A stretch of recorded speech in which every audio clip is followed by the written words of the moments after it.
What you are about to hear will not impress the crowd. It will not comfort the uncertain, and it will certainly not be understood by those who require approval before they think. If you feel drawn to this message, that alone separates you from the many. Most men want explanations that can be repeated without consequence. They want ideas that fit neatly into conversation, that earn nods instead of resistance. The wisdom before you does the opposite. It isolates, it clarifies, and it demands independence of thought. You may already know this feeling. The moment you speak a truth and watch faces go blank. The instant you sense that what matters to you cannot be translated into popular language. That experience is not loneliness, it is initiation. There is a class of knowledge that cannot be taught openly, not because it is secret, but because it requires a certain mental posture to receive it.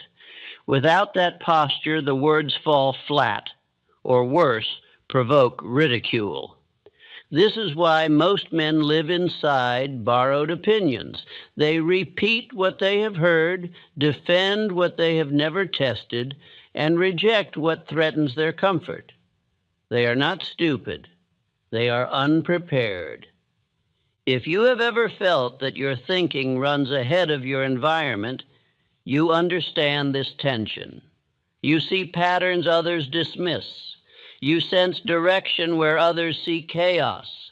That awareness comes at a cost, the cost of standing alone mentally. Do not mistake popularity for truth.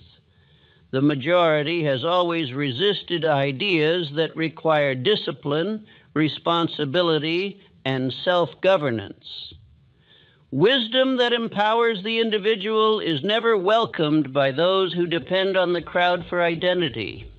This message will make sense to you because your mind has already begun to separate signal from noise.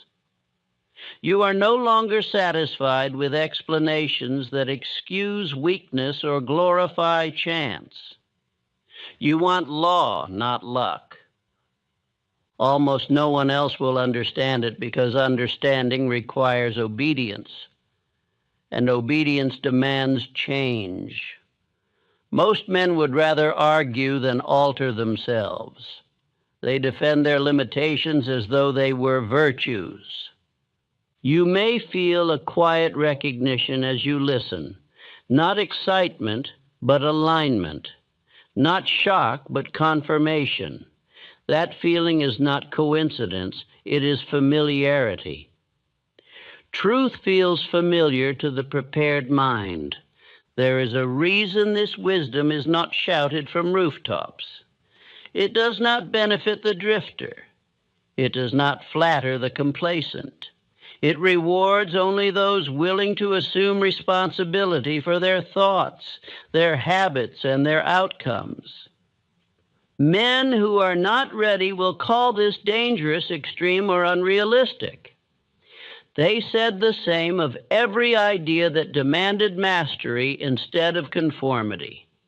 Resistance is the first proof that a principle is powerful. This is not information to be collected, it is instruction to be lived. That is why so few ever carry it far.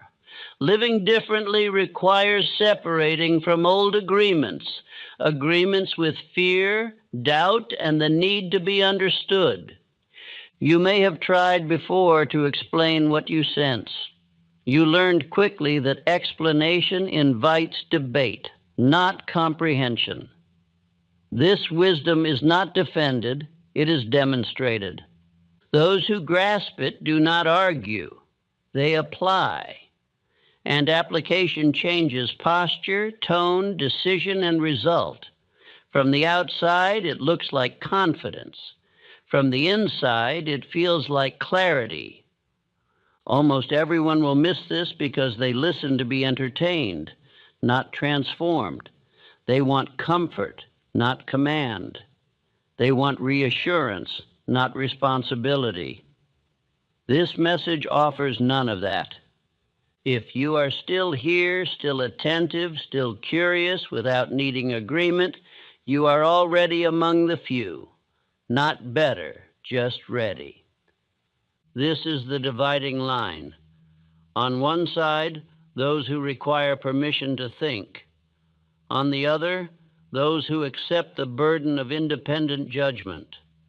That burden is heavy, but it is the price of power.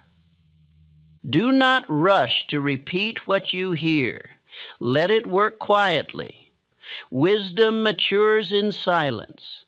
Those who understand do not announce it. They embody it. This will make sense to you because you have paid the invisible price almost no one else has. And that is exactly why it works. There exists a class of truth that does not arrive through explanation. It announces itself through recognition. When such truth is encountered, the mind does not argue with it, nor does it require proof.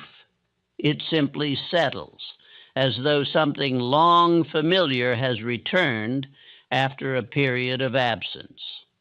This recognition is not accidental. It is the mark of preparation. Most men believe understanding is earned through repetition of words, through instruction given openly and agreed upon publicly. Yet the most powerful ideas in history were never received this way.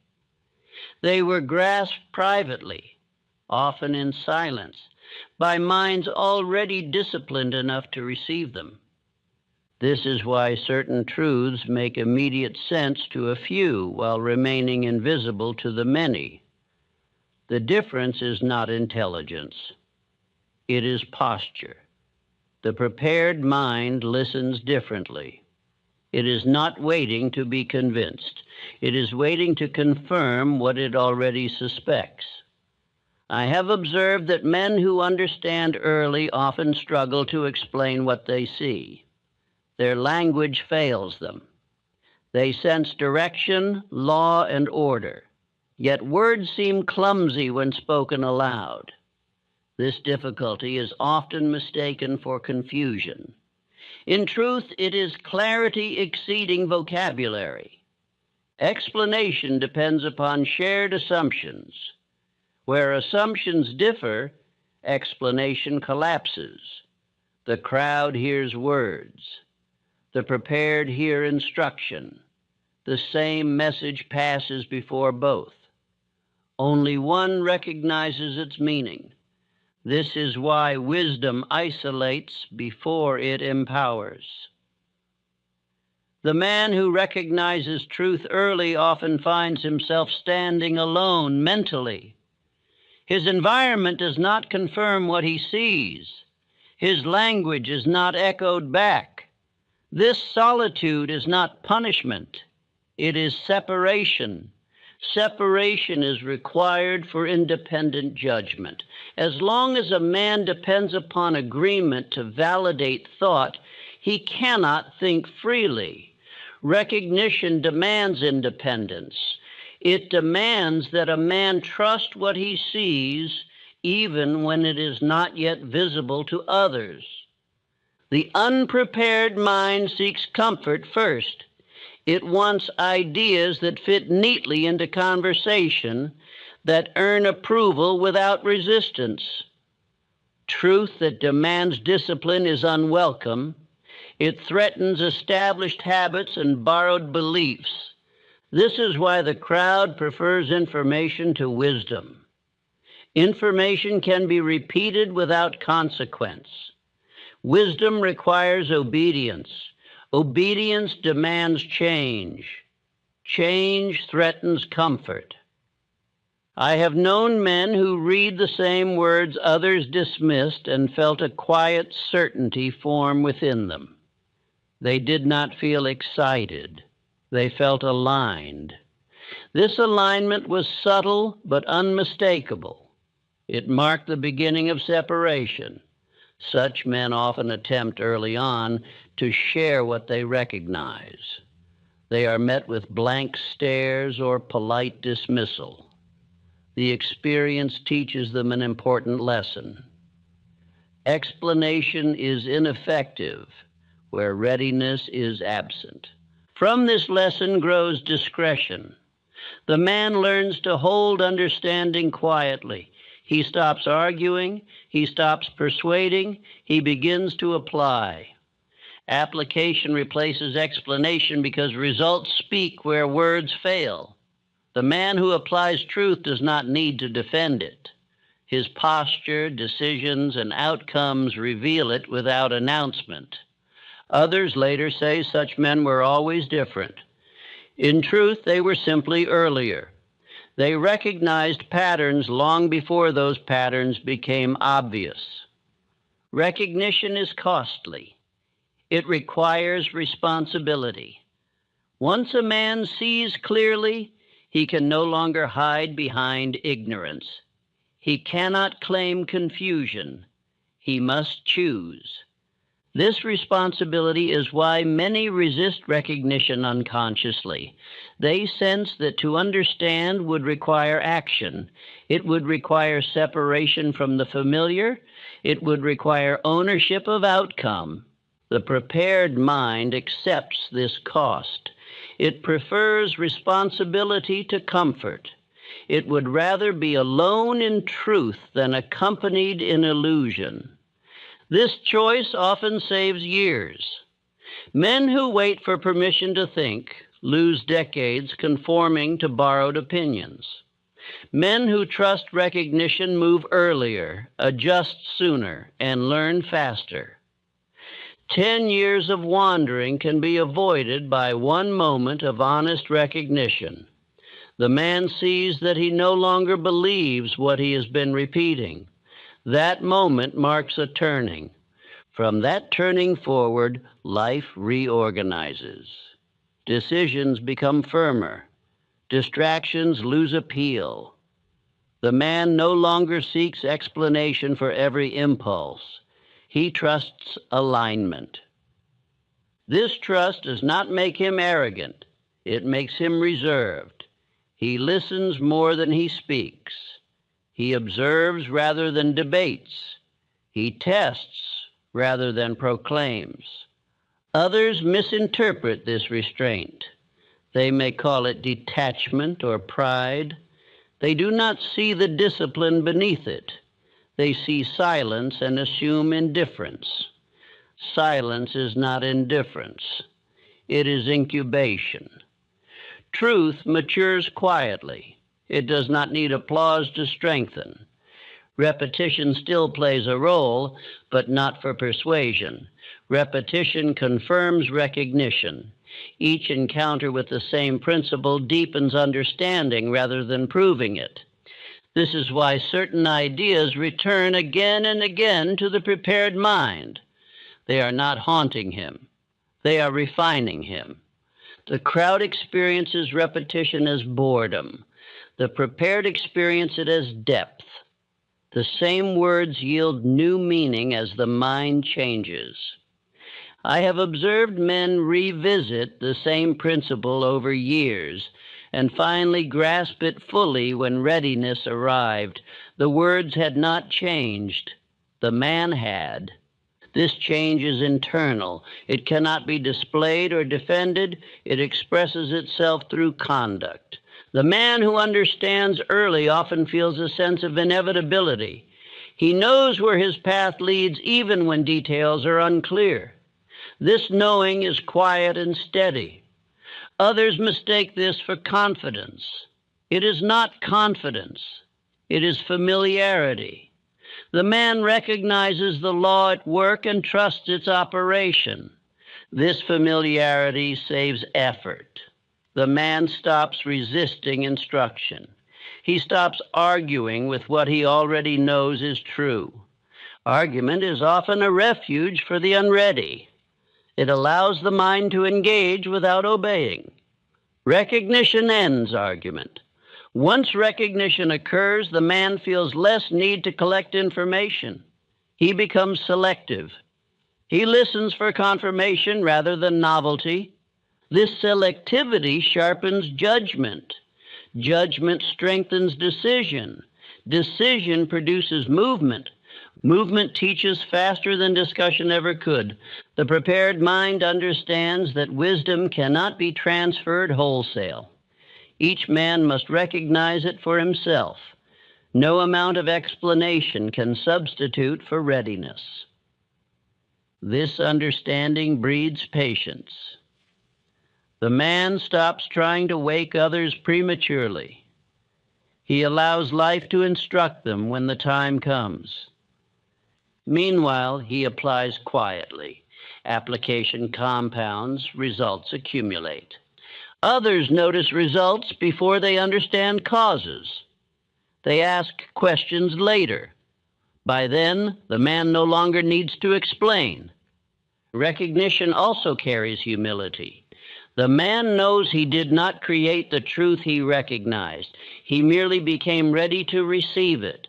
This humility protects him from pride. Pride seeks validation. Recognition requires none. This is why the few who understand rarely announce it. Announcement seeks agreement.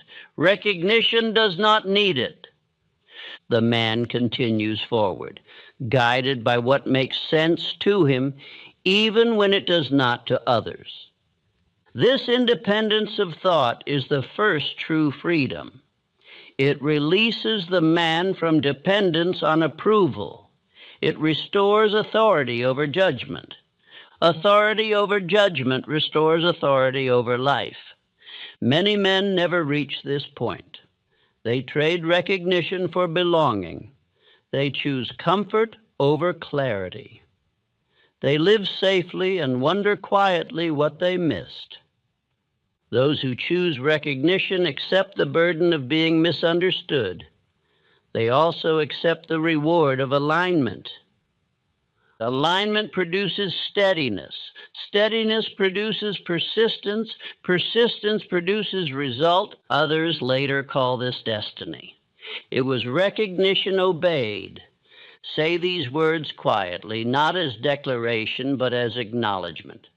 I recognize what others may overlook, and I accept the responsibility that follows. I trust recognition more than approval.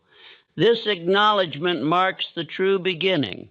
What follows will reveal why the crowd resists such recognition, how borrowed thinking steals years, and why independent judgment must precede all lasting achievement. The crowd does not think as an individual thinks. It reacts, echoes, and reinforces. It rewards agreement and punishes deviation, not through force, but through subtle signals of approval and rejection. Most men never question this influence because it feels natural. They mistake familiarity for truth and repetition for certainty. Borrowed thinking is the currency of the crowd. Ideas circulate not because they are tested, but because they are safe to repeat. Safety is prized above accuracy. An idea that threatens comfort, habit, or identity is resisted instinctively, long before it is examined. The disciplined mind feels this resistance immediately. The moment a man begins to think independently, he senses friction.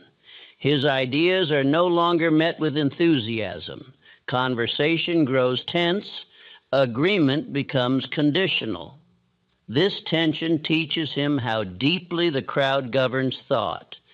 Most men retreat at this point. They soften their views, dilute their language, or abandon their insight entirely. They choose belonging over clarity without realizing the exchange they have made. Years later, they wonder why their lives feel small. The crowd mind does not require intelligence, it requires compliance. A man may be brilliant and still surrender judgment if he fears standing alone. The need for approval is stronger than the desire for truth in most. I have observed that the crowd prefers explanations that excuse weakness. It embraces doctrines that relieve responsibility. Any principle that demands self-governance is labeled extreme, impractical, or dangerous. This labeling is not accidental. Self-governance threatens dependence. A man who governs himself no longer requires guidance from the many. He becomes unpredictable to systems built on conformity. The disciplined mind recognizes this instinctively. It senses that clarity will cost companionship. It understands that independence carries a social price. This price is not paid once, it is paid repeatedly. Each time the man refuses to repeat what he does not believe, he separates further. Each refusal strengthens judgment and weakens dependence. Borrowed beliefs dilute responsibility. When a man repeats what others think, he can blame the group for the outcome. Independent judgment removes this shelter. The man stands alone with his results. This responsibility frightens most men.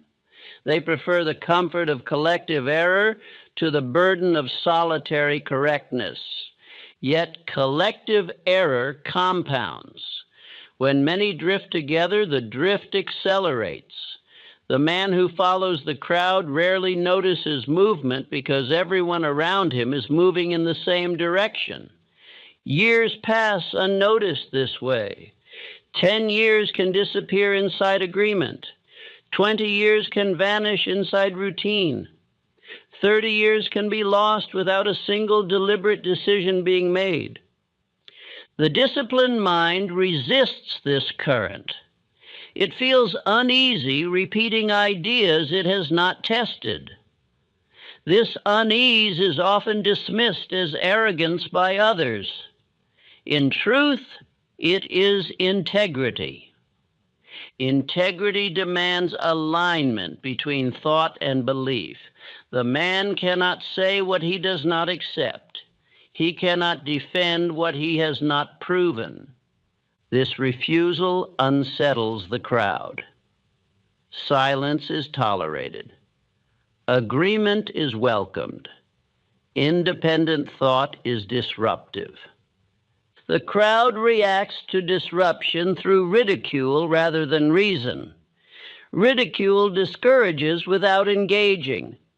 It protects the group from examination.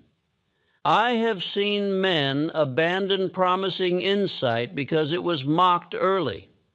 The mockery was not proof of error. It was proof of difference. Men who later succeeded often recalled early ridicule as a turning point. They learned then that agreement was not a reliable measure of truth. The crowd mind seeks certainty without effort. It wants conclusions without discipline. It embraces ideas that absolve it from change. The disciplined mind accepts uncertainty as the price of growth. It does not require immediate agreement. It requires internal consistency. Internal consistency stabilizes decision. The man no longer asks, "What do others think?" He asks, "What do I know to be true?" This question changes everything. It ends argument. It begins authority. Authority of thought precedes authority of action. A man who cannot govern his thinking cannot govern his conduct. Most men allow the crowd to think for them. They adopt its fears, ambitions, and limitations unconsciously. These borrowed limits define the boundaries of their lives. The disciplined man notices these limits and rejects them selectively. He does not rebel indiscriminately. He chooses carefully where he will stand apart. This selectivity preserves energy. The man does not argue endlessly. He withdraws mentally where agreement is impossible and applies himself where effort counts. Others interpret this withdrawal as detachment. It is not detachment, it is concentration. Concentration is impossible inside the crowd mind. The noise of shared opinion drowns clarity. Solitude restores it. Solitude need not be physical. It is mental separation. The man may live among others while thinking independently. This separation feels heavy at first. The man misses easy agreement. He misses the reassurance of consensus. Yet he gains something greater, direction. Direction saves time. A man with direction does not wander through borrowed ambitions. He chooses deliberately. Borrowed ambition is particularly dangerous. It persuades a man to pursue goals that do not align with his nature. He expends effort without fulfillment. The crowd rewards visible success regardless of alignment. The disciplined mind values coherence over display. This difference explains why many admired men feel empty and many obscure men feel complete. Completeness arises from congruence between belief and action. Congruence is impossible without independent judgment. Independent judgment matures slowly. It requires repetition. Each time the man chooses clarity over comfort, judgment strengthens. The crowd will test this resolve. It will offer approval in exchange for compliance. The man must refuse politely and persist.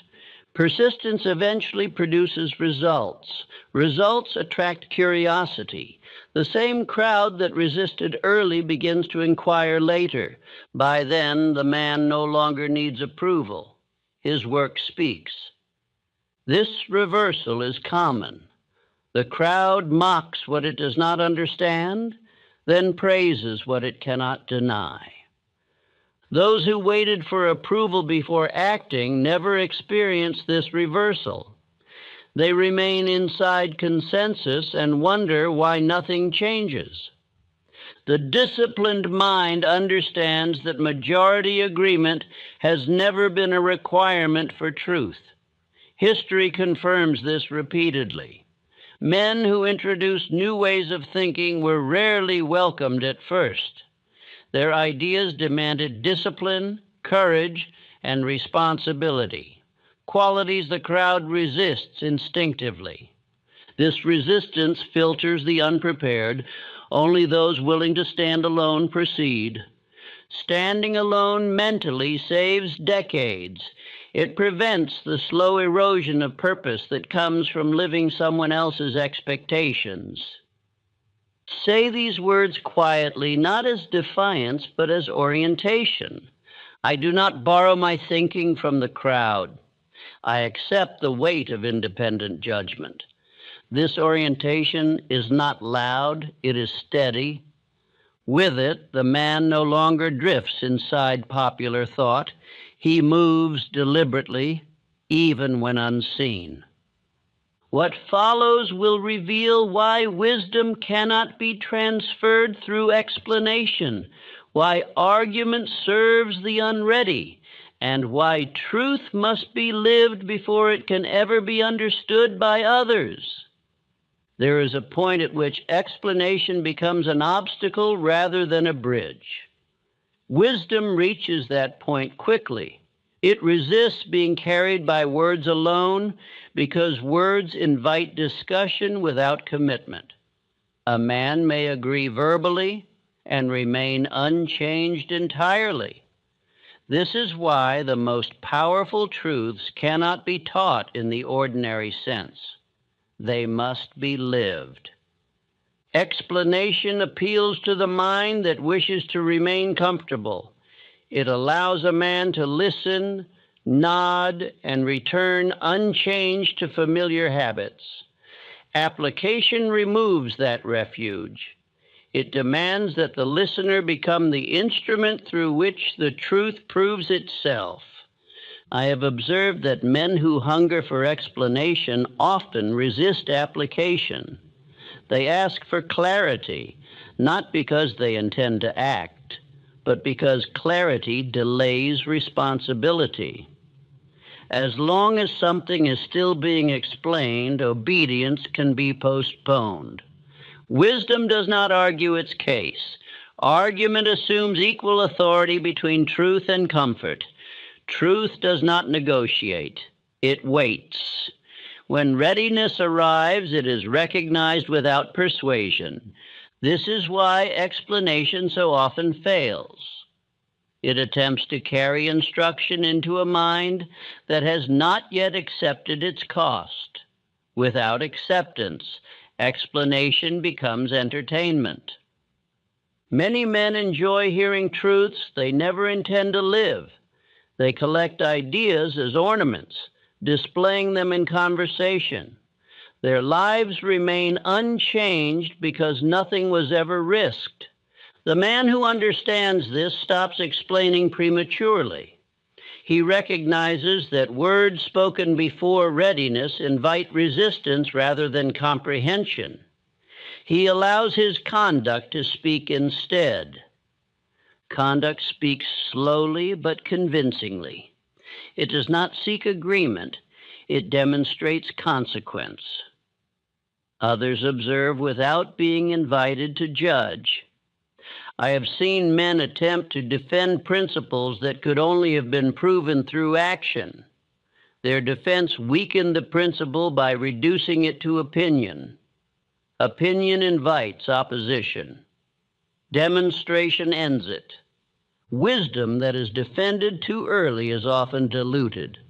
The speaker begins to soften language, to compromise meaning, to make truth acceptable. In doing so, he removes its power. The man who lives wisdom does not need to persuade. His results attract attention without effort. Questions arise naturally. By the time they are asked, readiness has formed. This is the proper order.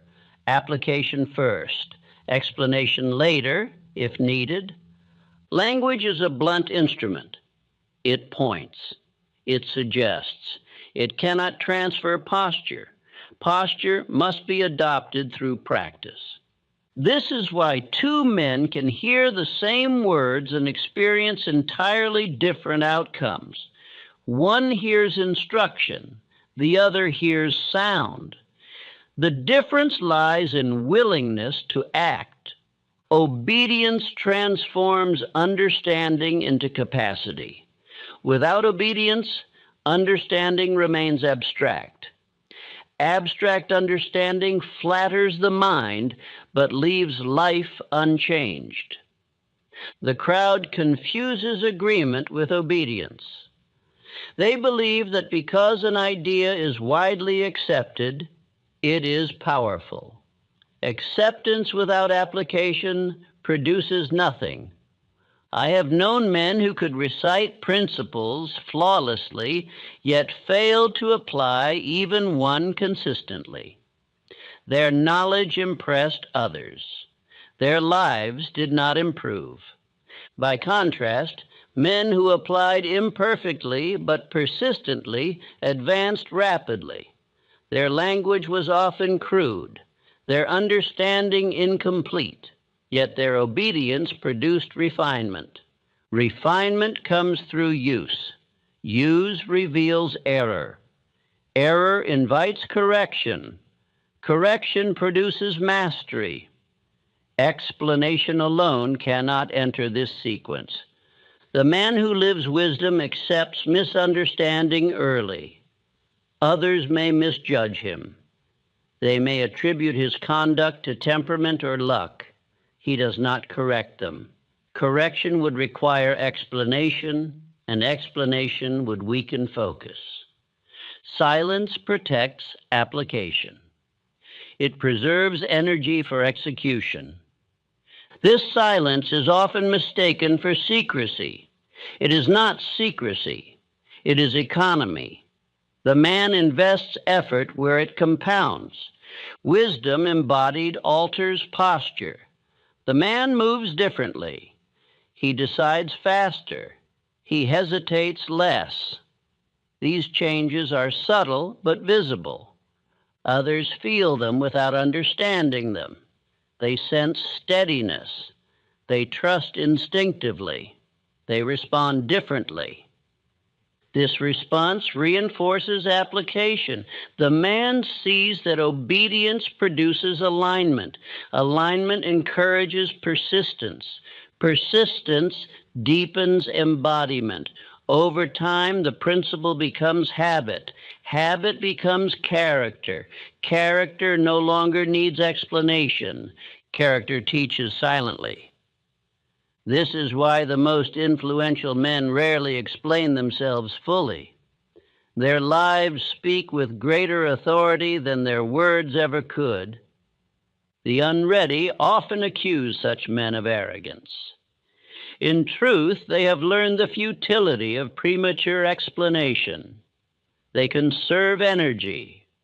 Argument drains energy. It engages the ego rather than the will. The will must be trained through action, not persuasion. I have watched men exhaust themselves attempting to convince others of truths they had not yet proven in their own lives. Their effort produced resistance rather than support. Once they turned inward and applied what they believed, resistance vanished. Results replaced argument. This is the invisible economy of wisdom. It pays only when applied. Explanation also tempts the speaker to perform rather than practice. He begins to enjoy being seen as knowledgeable. This enjoyment competes with discipline. The disciplined man avoids this trap by keeping understanding private until it has matured. He tests principles quietly. He refines them through experience. Experience reveals what language cannot. It teaches timing, proportion, and nuance. These qualities cannot be explained in advance. They must be lived. This is why wisdom matures slowly. It requires repeated exposure to reality. Each exposure corrects understanding. Men who seek quick comprehension miss this maturation. They want certainty without testing. Wisdom refuses this demand. The prepared mind accepts uncertainty as teacher. It moves forward knowing correction will occur. This acceptance accelerates growth. Others may ask how the man knows what he knows. He cannot answer fully. His knowledge is not stored in sentences. It is embedded in judgment. Judgment is refined through consequence. Consequence cannot be explained in advance. It must be encountered. This is why wisdom resists crowds. Crowds demand explanation and consensus. Wisdom requires obedience and solitude. Solitude allows reflection. Reflection integrates experience. Integration produces clarity. Clarity expressed too early invites challenge. Clarity lived quietly produces result. The man who understands this stops seeking validation for his insight. He knows validation follows outcome, not conviction. This knowledge saves years. Years wasted in debate are reclaimed through application. Years lost explaining are regained by doing. Many men grow old defending ideas they never lived. Others grow effective living ideas they never defended. The difference is obedience. Obedience is unfashionable. It sounds submissive. In truth, it is the highest form of authority. The man obeys law rather than opinion. Opinion shifts. Law remains. The man who aligns with law no longer needs to persuade. He cooperates with something greater than argument. Others eventually sense this cooperation. They ask questions differently. They listen without needing to debate. By then, the man has little need to speak. His life answers for him. Say these words quietly, not as instruction, but as resolve. I do not explain what must be lived. I apply what I recognize and allow results to teach. This resolve marks the passage from understanding to embodiment. What follows will show why mental separation is unavoidable, why clarity demands withdrawal from old agreements, and why paying this price early saves a lifetime of divided effort. When a man begins to live what he understands rather than explain it, a quiet separation takes place. It is not announced. It is not chosen with ceremony. It unfolds naturally as consequence. Old agreements begin to loosen. Familiar patterns lose authority. The man discovers that clarity carries a price, and that price is separation from what once felt safe. This separation is not physical at first. It is mental. The man still moves among others, still speaks, still participates, yet inwardly something has shifted. He no longer agrees automatically. He no longer borrows conclusions. He measures before accepting. This alone sets him apart. Most men experience this stage as discomfort. They sense distance where closeness once existed. Conversations feel shallow. Shared assumptions no longer hold. The man wonders if something is wrong with him. In truth, something has become right. Clarity disrupts old arrangements. Relationships formed around shared confusion cannot survive independent judgment unchanged. This is why many men retreat at this stage. They choose familiarity over truth and call it loyalty. The disciplined man does not rush this separation, but he does not resist it either. He allows it to occur naturally. Resistance would require compromise. Compromise would dull clarity. I have observed that men who abandon clarity to preserve harmony often feel resentment later. They remained connected, but diminished. They avoided discomfort and inherited regret. The man who accepts separation early avoids this fate. He understands that agreement purchased at the cost of integrity is too expensive. He chooses coherence over comfort. This choice often produces loneliness. Not social loneliness, but intellectual solitude. The man finds fewer minds with which he can speak freely. This solitude tests resolve. Many men interpret this solitude as failure. They believe they have lost something valuable. In truth, they have shed excess. The noise has reduced. Signal emerges. Mental separation strengthens focus. Without constant reinforcement of borrowed beliefs, the man's own judgment sharpens. He begins to trust his conclusions more readily. Trust grows through repetition. Each time the man stands by his understanding without seeking approval, confidence strengthens. Fear weakens. Fear thrives in groups. It multiplies through shared doubt. Separation interrupts this exchange. The man no longer absorbs anxiety unconsciously.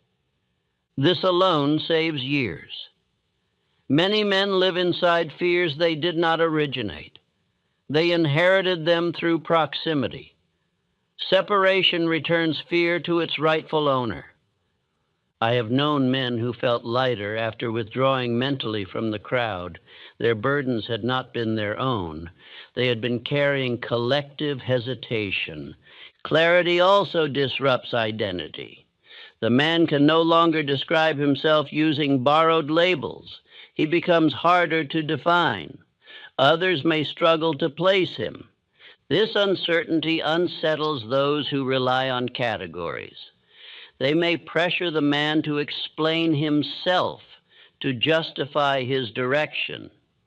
Explanation would weaken separation. The disciplined man responds with action rather than defense. He allows results to answer questions he does not wish to entertain. Results take time. During this time, separation deepens. The man must endure misunderstanding without correction. This endurance refines character. I have seen men fail at this stage not because clarity was wrong, but because isolation felt unbearable. They returned to agreement prematurely and lost momentum. Those who persist discover that separation is temporary. It precedes connection of a higher order. Once results appear, new alliances form. These alliances differ from the old. They are based on respect rather than familiarity, purpose rather than habit. Conversation deepens. Exchange becomes meaningful. The crowd never provides this connection. It provides company, not communion. Communion requires shared discipline. Clarity demands allegiance. A man cannot serve truth and approval equally. One must lead. The other must follow or be dismissed. This dismissal feels severe. The man must release the need to be understood. He must accept that misunderstanding is not danger. Misunderstanding is simply absence of readiness. It does not require correction. When a man stops defending his clarity, he frees enormous energy. That energy returns to application. Progress accelerates. Others observe this acceleration later and assume the man was always certain. They did not see the quiet resolve required to endure separation. Separation also ends comparison. The man no longer measures himself against others' pace or outcome. He trusts his direction. Trust stabilizes effort. Effort becomes consistent. Consistency compounds. This compounding redeems time. Years once spent adjusting to others' expectations are reclaimed through focused work. 10 years of divided effort can be redeemed by 1 decade of unified direction. 20 years of compromise can be erased by sustained integrity. Clarity also removes confusion about choice. Decisions become simpler because fewer options are entertained. The man no longer asks what will be approved. He asks what is correct. Correctness here does not mean moral superiority. It means alignment with purpose. Alignment produces ease, not because effort disappears, but because resistance ends. The man stops fighting himself. This internal peace is often mistaken for detachment. In truth, it is engagement without conflict. The man is fully involved, yet not entangled. Others sense this and respond differently. They listen more carefully. They challenge less. Authority emerges without force. Authority built this way is durable. It does not depend on position. It depends on coherence. Coherence is the visible harmony between belief and action. Men recognize it instinctively.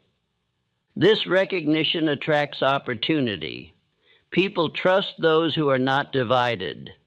They invest time, effort, and confidence. Life responds similarly. Circumstances reorganize around coherence. Friction reduces. Fear resists this stage fiercely. It warns of isolation, loss, and exposure. The disciplined man recognizes these warnings as the last defense of borrowed identity. He proceeds anyway. Proceeding here is not dramatic, it is steady. The man continues applying what he knows without seeking reinforcement. Repetition strengthens identity. Identity stabilizes direction. Direction attracts confirmation. Confirmation arrives eventually, but not when demanded. It arrives when separation has done its work. By then, the man no longer needs it. This is the paradox of clarity. It delivers connection only after the need for it dissolves. Many men never discover this because they retreat too soon. They mistake discomfort for error. They abandon clarity for comfort. Those who persist emerge transformed. They are no longer dependent on approval. They are no longer swayed by opinion. They move quietly, decisively, and effectively. Say these words quietly, not as rebellion, but as allegiance. I accept the separation that clarity requires. I do not trade truth for belonging. This allegiance marks the crossing. What follows will show how the few who endure this separation acquire a quiet authority, why their lives begin to move differently, and how others sense their power without understanding its source. When separation has done its work, something subtle but permanent takes root. The man no longer feels the strain of standing apart. What once required effort now feels natural. He has crossed from resistance into authority. Authority does not announce itself, it settles. And once settled, it reshapes how life responds to him. This is the stage where understanding stops feeling fragile. Earlier, clarity needed protection. Now, it sustains itself. The man no longer fears losing it because it is no longer an idea he carries. It is a posture he inhabits. Almost no one notices the moment this change occurs. There is no signal, no declaration. One day, the man simply realizes that he no longer seeks confirmation. He does not look for agreement before acting. He does not measure his thinking against the reactions of others. This is the quiet power of the few who understand. Power at this level is not force, it is coherence. Thought, feeling, and action now move in the same direction. There is no internal negotiation. What the man recognizes as true governs him without argument. Others sense this immediately, though they cannot name it. They describe the man as grounded, steady, or unusually calm. They may say he has presence. Presence is simply undivided attention rooted in conviction. Men who lack this coherence feel restless in his company. His steadiness exposes their drift without accusation. He does not criticize. He does not instruct. He merely exists as evidence. This is why such men rarely preach. Preaching would weaken the authority they have earned. Authority speaks best through example. Life also responds differently at this stage. Opportunities appear with less struggle. Resistance does not vanish, but it loses hostility. Obstacles behave more like tests than threats. This is not because life has become generous. It is because the man has become aligned. Alignment reduces friction. Friction existed largely because the man was divided. Division invites delay. Unity accelerates outcome. The man now understands why this wisdom could never be popular. Popularity requires dilution. Dilution destroys precision. Precision is what gives these principles their power. He no longer wishes to be understood by many. He understands that understanding cannot be borrowed. Each mind must arrive here on its own. This acceptance ends the last trace of loneliness. The man is no longer waiting for others to join him.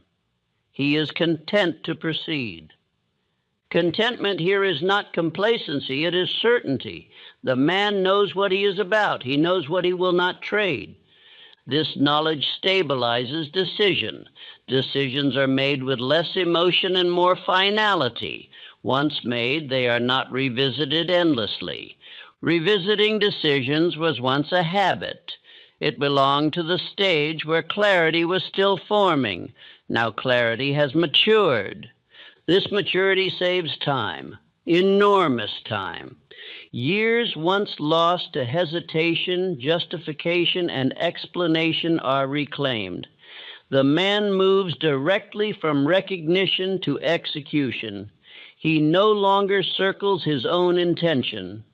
10 years are saved by not waiting to be understood.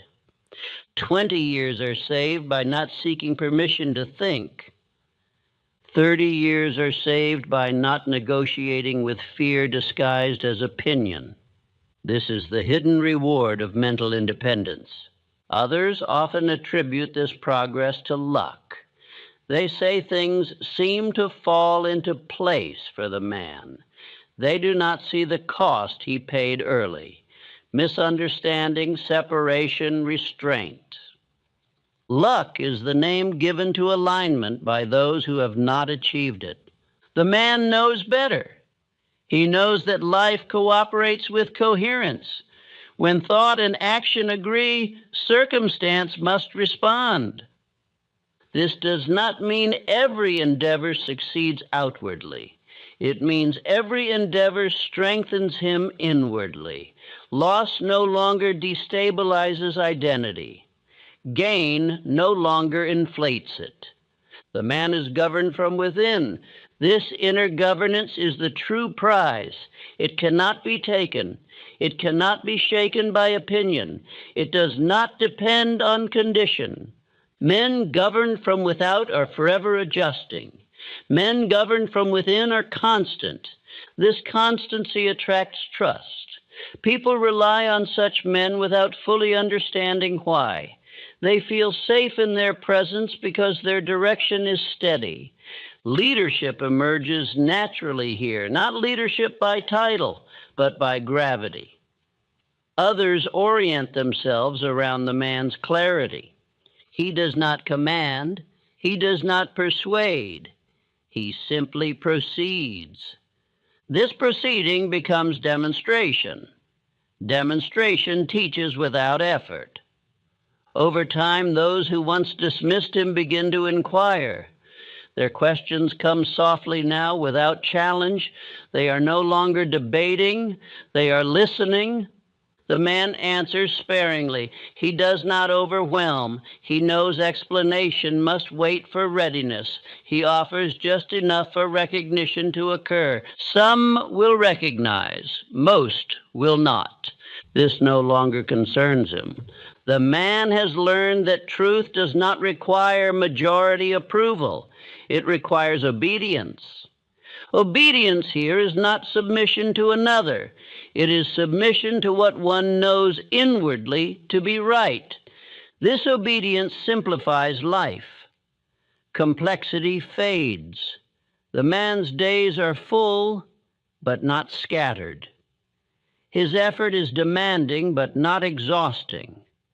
Exhaustion once came from division, from wanting to move and wanting to be approved at the same time. That conflict is gone. With it goes anxiety. Anxiety belongs to those who are unsure of their footing. The man now stands on principle rather than reaction. Principle does not fluctuate with circumstance, it holds. This holding creates peace, not the peace of rest, but the peace of right direction. Right direction feels unmistakable. It does not require excitement, it requires alignment. The man no longer asks whether he is on the correct path. The question no longer arises. His conduct answers it daily. This is why this wisdom makes sense to you and almost no one else. It makes sense because you have already felt the cost of misunderstanding. You have already experienced the discomfort of separation. You have already suspected that explanation was not the answer. You were being prepared. Preparation does not always look like progress. Often it looks like isolation, dissatisfaction, or restlessness. Those states were not mistakes. They were signals, signals that you were ready to move from borrowed thinking to independent judgment, from recognition to embodiment, from clarity to authority. Authority of this kind is quiet. It does not announce itself. It does not seek followers. It attracts alignment. You may still walk among many who do not understand you. That will not change. What changes is your need for it to change. You no longer wait to be joined. You proceed. And in proceeding, you become the very demonstration that explanation could never provide. Say these words quietly, not as aspiration, but as settled truth. I do not require understanding to proceed. I trust what I recognize and live accordingly. This is the final separation. Not from others, but from doubt. From this point forward, your life will make sense to you. And almost no one else. That is not a flaw. It is the sign that it is finally working.